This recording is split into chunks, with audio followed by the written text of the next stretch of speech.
بسم اللہ الرحمن الرحیم۔ السلام علیکم۔ دو سچے واقعات۔ رب کا حکم۔ ایک بوڑھی خاتون نے ریڈیو اسٹیشن فون کیا کہ وہ کئی دنوں سے بھوکی ہے اور کئی دنوں سے صرف سوکھی روٹی اور پانی پر گزارا کر رہی ہے، اور کہا کہ اللہ کی راہ میں اسے کچھ کھانے کے لیے دیا جائے۔ ایک منکر خدا بھی اس کی گفتگو سن رہا تھا اور اس کو ایک مذاق کی عادت سوجی۔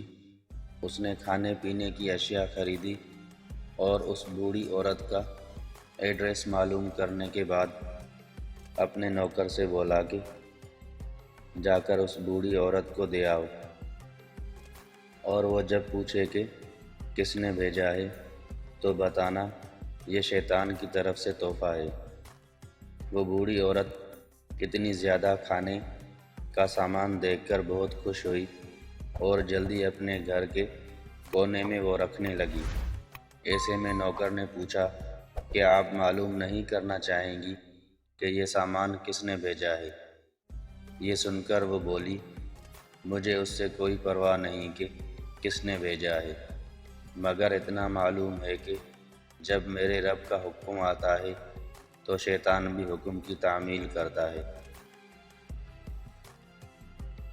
شرم۔ ایک دفعہ ایک بزرگ آدمی کی آنکھوں کا آپریشن ہوا۔ ڈاکٹر نے احتیاط اور پرہیز بتائی اور ساتھ میں یہ بھی کہا کہ اگلے معائنہ تک نماز میں جھکنے سے پرہیز کرے یا پھر اشارے سے نماز پڑھ لے۔ گھر آنے کے بعد اس بزرگ نے کھانا پینا کم کر دیا۔ اس کے گھر والوں کو پریشانی ہونے لگی۔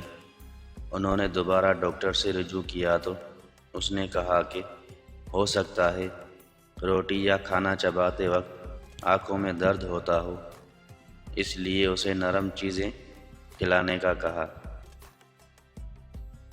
ایک دو دن تک گھر والوں نے دیکھا مگر بزرگ نے کھانے میں کوئی تبدیلی نہ لائی۔ کچھ دنوں بعد انہوں نے بزرگ سے پوچھ لیا کہ آپ کھانا کیوں نہیں کھا رہے؟ ڈاکٹر نے تو سجدہ کرنے سے منع کیا تھا کہ کھانا کھانے سے۔ تو بزرگ نے جواب دیا کہ جس کو سجدہ نہیں کر سکتا اس کا رزق کھاتے ہوئے مجھے شرم آتی ہے۔